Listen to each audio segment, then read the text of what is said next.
Hello friends, मैं मीनू आपका स्वागत करती हूँ आपके प्यारे इस YouTube channel study with Mushahid में। कैसे हैं आप सभी लोग? आई विश अच्छे हों और अच्छे से अपनी स्टडी का ध्यान रख रहे हो। क्या चल रहा है भाई आजकल? आप लोग किस चीज़ की स्टडी कर रहे हो? और एग्ज़ाम जिन लोगों ने और भी फॉर्म फिल किए हैं, EPFO, UPSC या PCS, RO ये सारे एग्ज़ाम भी जो है वो आगे आने वाले हैं। तो अच्छे से पढ़ाई करते रहिए। कोई भी प्रॉब्लम है तो आप शेयर करिए, हम उसका सॉल्यूशन देंगे। वीडियो में आप कमेंट करके बता सकते हैं। आइए देखिए यहाँ कितनी अच्छी बात बोली गई है। ज़िंदगी की हर तपिश को मुस्कुराकर झेलिए, धूप कितनी भी हो समंदर सूखा नहीं करते हैं। देखिए ये जो लाइफ है इसमें अगर हम देखें तो सबकी लाइफ में कुछ ना कुछ प्रॉब्लम रहती हैं। ये कहिए कि किसी के में ज़्यादा हैं, किसी के में कम हैं, लेकिन रहती ज़रूर हैं। तो ज़िंदगी की हर तपिश को मुस्कुरा कर झेलिए। मान लीजिए अभी परेशानी है तो कुछ टाइम बाद अच्छा समय भी आएगा जिसमें इंसान मुस्कुरा पाएगा। तो जब परेशानी आए तो उसको ऐसे मत झेलिए कि अरे यार ज़िंदगी कट रही है। ज़िंदगी काटो नहीं, ज़िंदगी जीनी सीखनी है आप लोगों को, ठीक है? क्योंकि मान लीजिए आपसे कोई पूछ रहा है और भाई क्या हाल है, आप कहोगे अरे यार बस कट रही है। तो क्या आपके अंदर भी डिप्रेशन है? सामने वाला है अरे यार ये ऐसा ही है, या अरे यार ये परेशान है, ठीक है? और यही आपसे कोई बंदा पूछता हो भाई क्या हाल है, तो कहा अरे यार मस्त है एकदम, तुम सुनाओ क्या हाल चाल है। तो जो खुशी आप अपने अंदर से देंगे सामने वाले को भी वही फील आएगा। तो आप खुद भी खुश रहिए, दूसरों को भी रखिए। और ज़िंदगी है तो परेशानियाँ तो होंगी ही, किसी के ज़्यादा किसी के कम।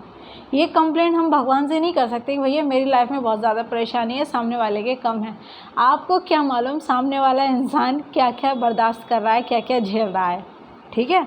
तो इसलिए जो है ज़िंदगी को मुस्कुरा कर झेलिए। जो भी परेशानियां हैं मस्त रहिए एकदम, उनका सॉल्यूशन निकालने की कोशिश करिए, उनसे भागने की कोशिश मत करिए।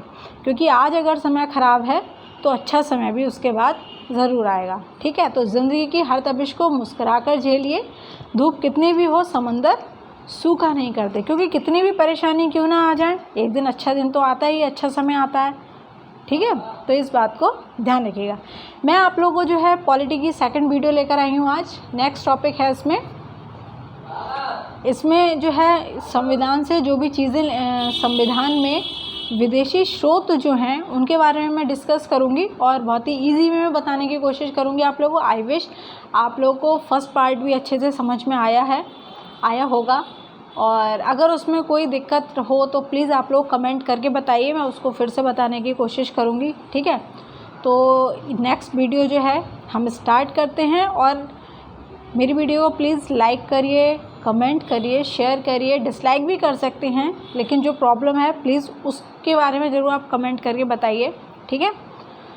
तो आइए शुरू करते हैं। हमारा जो संविधान है, जैसा कि मैंने आप लोगों को पिछली वीडियो में बताया था कि कई विदेशी संविधानों को छानने के बाद, यानी कि कई विदेशी संविधानों से अच्छी अच्छी चीज़ों को लेने के बाद, ठीक है, जो हमारे जब संविधान निर्माता थे उन लोगों को जो लगा कि हमारे संविधान मतलब हमारे देश के लिए ये चीज़ें अच्छी हो सकती हैं, उन्होंने विदेशी संविधानों से उन चीज़ों को अपने संविधान में मिलाया। और जो 1935 था भारत शासन अधिनियम, उससे जो है लगभग 250 अनुच्छेद जो है वो डायरेक्ट ले लिए गए थे, जिनमें से आज कुछ यूज़ में है कुछ नहीं है, ये बात एक अलग है, ठीक है? तो यहाँ हम जो डिस्कशन करेंगे वो इस बात पे करेंगे कि हमारे संविधान में जो स्रोत हैं, ठीक है, देशी या विदेशी या जहाँ से भी जो लिया गया है, उन सभी स्रोतों के बारे में हम बात करेंगे, ठीक है? दुनिया भर के संविधान को बारीकी से परखने के बाद बाबा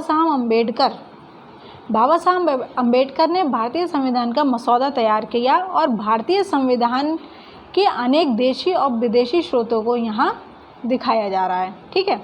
तो जो हमारा देशी स्रोत था वो क्या था? भारतीय शासन अधिनियम 1935, ठीक है? इसमें ये सबसे बड़ा शासन अधिनियम था उस समय का, ठीक है? इसमें से भारतीय संविधान में जो है वो 395 अनुच्छेद थे और काफ़ी लंबी लंबी धाराएं और काफ़ी कुछ था। इसमें से 250 अनुच्छेद जो हैं वो इसी में से लिए गए हैं, जैसा कि मैं आपको कई बार बता भी चुकी हूँ पिछली वीडियो से अब तक। विदेशी स्रोत अगर हम देखते हैं तो इसमें हमने अमेरिका है, ब्रिटेन है, ऑस्ट्रेलिया है, Ireland, Germany, Canada, south Africa, रूस, जापान, इन देशों से भी काफ़ी चीज़ें अडॉप्ट की हैं जिनको हमने अपने संविधान में जो है वो स्थान दिया, और कहीं ना कहीं विदेशी स्रोतों से जो है हमारे संविधान का और रूप निखर कर ही आया है। ठीक है, तो विदेशी, अगर हम ये कहें कि विदेशी स्रोत की ज़रूरत क्या पड़ी, तो विदेशी स्रोत की ज़रूरत इसलिए थी हमारे संविधान में कि हमारा जो देश था वो आज़ाद हो रहा था। ठीक है, तो सारी चीज़ें जो है हमारे देश में, कोई ऐसा तो था नहीं जिसने काफ़ी इन सब चीज़ों की वो रखी हो, लेकिन हमारे देश में जो है वो वकील बहुत थे। उन्होंने इस चीज़ को देखा कि अगर हम इन देशों से, भाई मान लो हम कोई काम कर रहे हैं तो पहले हम सीखेंगे ही ना कहीं से। ऐसा तो है नहीं कि हम जब पैदा हुए हैं डायरेक्ट हम, भगवान ने हमें धरती पे भेजा है तो हम वो काम सीख के ही पैदा हुए हैं, नहीं।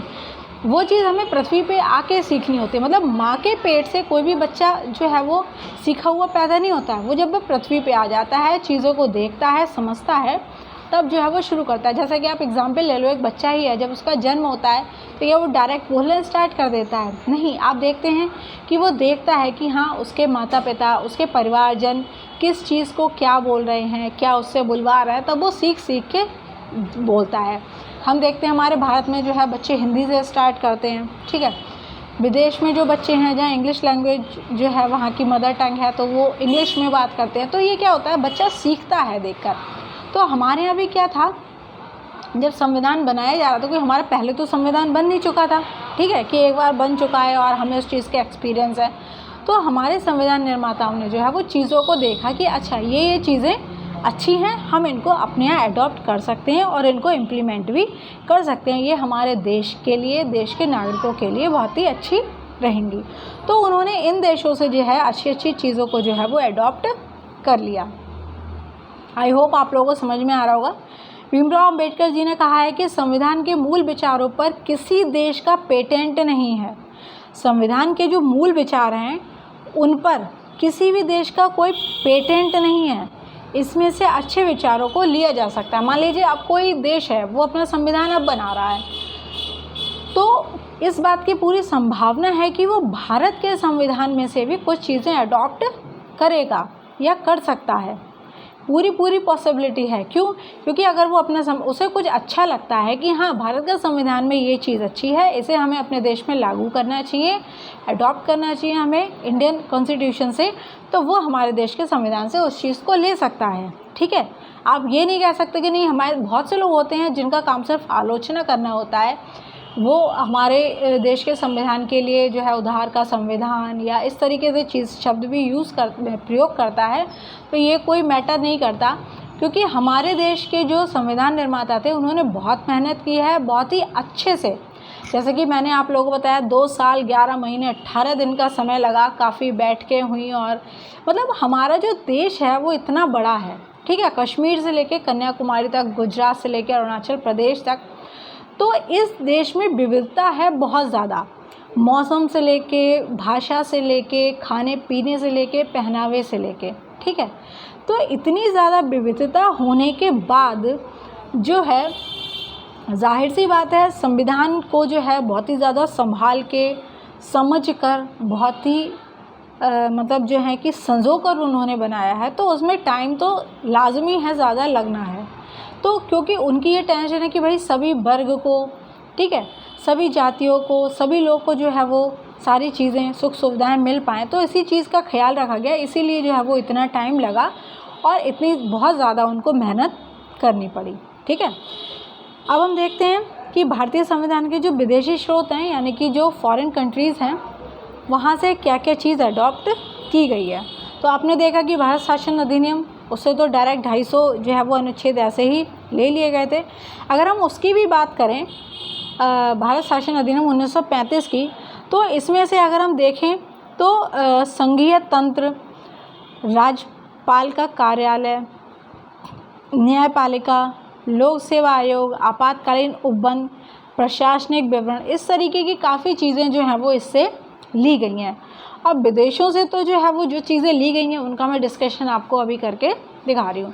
तो सबसे पहले हम बात करते हैं ब्रिटेन की। ठीक है, ब्रिटेन से जो है वो हमने संसदीय प्रणाली ली है और एकल नागरिकता ली है।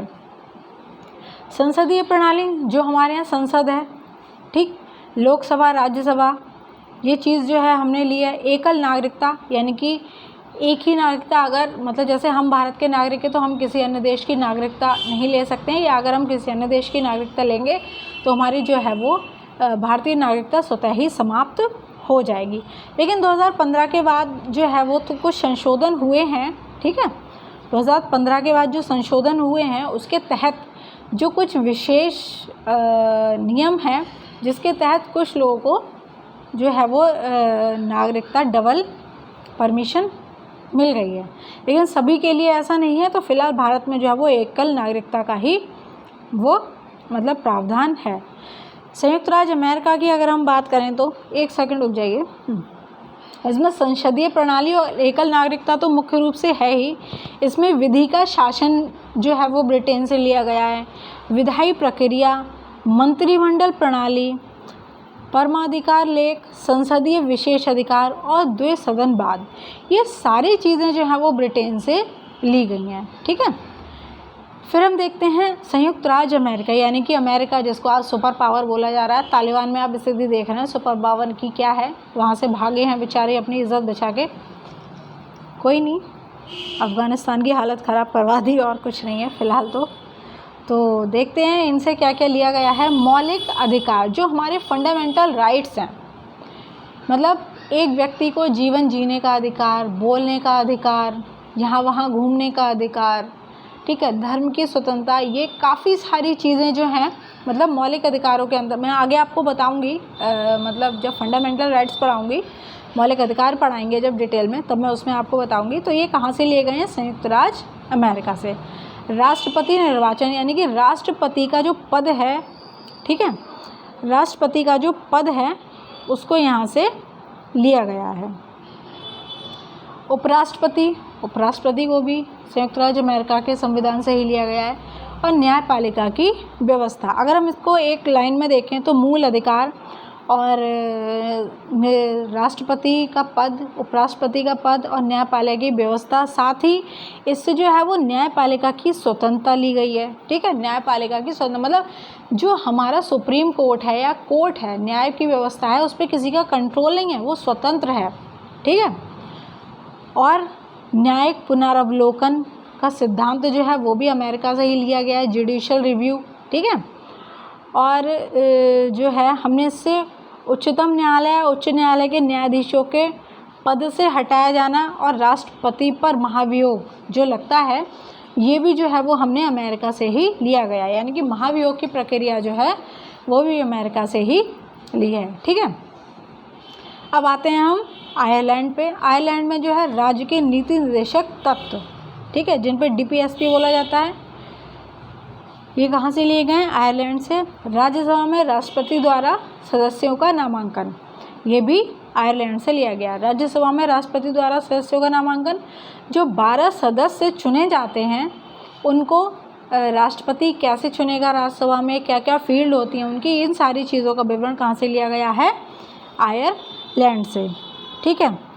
तो और हाँ, राष्ट्रपति की जो निर्वाचन पद्धति, मतलब जो पद है राष्ट्रपति का, वो तो अमेरिका से लिया गया है, लेकिन इसकी जो निर्वाचन पद्धति है वो आयरलैंड से ली गई है, ठीक है। इसमें नीति निर्देशक तत्व, राज्यसभा के लिए सदस्यों का नामांकन और राष्ट्रपति की निर्वाचन पद्धति आयरलैंड से ली गई है, ठीक है। आई होप आप लोगों को समझ में आ रहा होगा। नेक्स्ट देखते हैं हम लोग। जर्मनी से हमने क्या लिया है? आपातकाल। आपने सुना होगा आपातकाल के बारे में काफ़ी। 1975 में इंदिरा गांधी जी जो हमारी पूर्व प्रधानमंत्री थी, उन्होंने आपातकाल लगाया था, ये है वो है इमरजेंसी, ठीक है। तो इस चीज़ को सुना होगा आप लोगों ने। तो जर्मनी से जो है वो आपातकाल जो है वो लिया गया है कि मतलब अगर देश में कोई किसी भी प्रकार की गंभीर स्थिति बन रही है, कुछ है, तो उस वक्त हमारे देश में क्या करना चाहिए, क्या नहीं करना चाहिए, ये सब जो है वो जर्मनी से लिया गया है। जापान से अगर हम बात करें, विधि द्वारा स्थापित प्रक्रिया ली गई है, ठीक। जापान से क्या लिया गया है? विधि द्वारा स्थापित प्रक्रिया, ठीक है। दक्षिण अफ्रीका यानी कि साउथ अफ्रीका से क्या लिया गया है? संविधान संशोधन।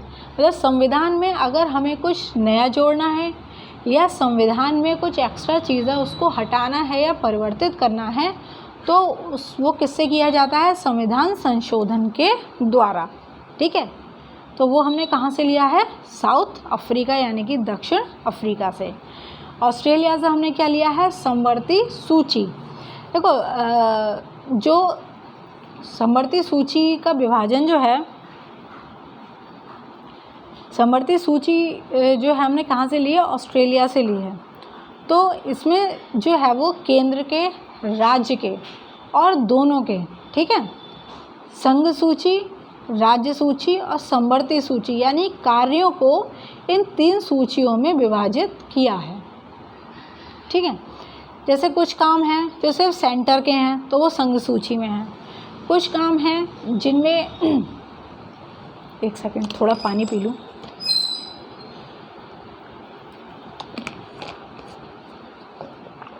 सॉरी। कुछ काम हैं जो सिर्फ राज्य के लिए हैं, उनको राज्य सूची में रखा गया है। कुछ काम ऐसे हैं जिन पे दोनों ही संघ और राज्य दोनों नियम बना सकते हैं तो उनके लिए जो है वो समवर्ती सूची में रखा गया है। ठीक है, तो ये है समवर्ती सूची। समवर्ती सूची में फिर आता है हमारा रूस। रूस से क्या लिए गए हैं? मौलिक कर्तव्य कि हम अपने देश के, मतलब हमारे अपने देश के प्रति क्या कर्तव्य हैं। हालांकि ये ज़बरदस्ती नहीं है, मतलब आप फोर्सली गवर्नमेंट नहीं करा सकती है, लेकिन एक अच्छे नागरिक होने के नाते आपको ये पता होना चाहिए और आपका ये कर्तव्य भी होना चाहिए कि हम अपने देश के लिए जो है वो क्या कर सकते हैं। ठीक है भाई, सारा काम सरकार या देश ही नहीं करेगा। आप अगर उसके नागरिक हो तो कुछ रिस्पॉन्सिबिलिटी, कुछ कर्तव्य आपके भी हैं, ड्यूटीज़ जो आपके करने होंगे। ठीक है, स्वर्ण सिंह समिति की सिफारिश पर 1976 में 42वें संविधान संशोधन द्वारा मौलिक कर्तव्यों को संविधान में शामिल किया गया था। ठीक है, कब? स्वर्ण सिंह समिति के द्वारा 42वें संविधान संशोधन 1976 मौलिक कर्तव्यों को संविधान में शामिल किया गया था। संविधान का पालन करें, उनके आदर्शों, संस्थाओं और राष्ट्रध्वज और राष्ट्रीय गान का आदर करें। मतलब हमारी जो देश की चीज़ें हैं उनका सम्मान करें, आदर करें। सार्वजनिक संपत्ति को सुरक्षित रखें और हिंसा से दूर रखें। भारत, जैसे आप देखते होंगे कि कहीं लड़ाई होती है तो वो सरकारी संपत्ति को नुकसान पहुंचाना शुरू कर देते हैं, तो ये चीज़ गलत है, इस तरीके से नहीं करना चाहिए। भारत की संप्रभुता, एकता, अखंडता की रक्षा करें तथा उसे अक्षुण्ण रखें, मतलब उसे बनाए रखें। ठीक है, तो ये आपने सारे जो हैं वो देखे हैं विदेशी स्रोत, इनको मैंने आपको बताया। अगर इनमें कहीं भी कोई दिक्कत हो तो प्लीज़ आप लोग कमेंट करके बताइए। बाकी इस वीडियोज़ को ज़्यादा से ज़्यादा शेयर करिए, सब्सक्राइब करिए और प्लीज़ लाइक भी करते रहिए। अगर आपको अच्छी लग रही है और नहीं अच्छी लग रही है तो आप डिसलाइक भी कर सकते हो, बस ये बता दीजिए कि यार आपने डिसलाइक क्यों किया है। ठीक है, तो मैंने पूरी कोशिश की है समझाने की। आई होप आप लोगों को समझ में आया होगा। अगर जिसको कोई भी दिक्कत है तो वो प्लीज़ कमेंट करके बताए, मैं उस चीज़ को नेक्स्ट वीडियो में फिर से एक्सप्लेन करूँगी। बाकी नेक्स्ट वीडियो में मैं अगले टॉपिक लेके फिर हाज़िर होती हूँ आप लोगों के सामने। ठीक है, तब तक के लिए धन्यवाद।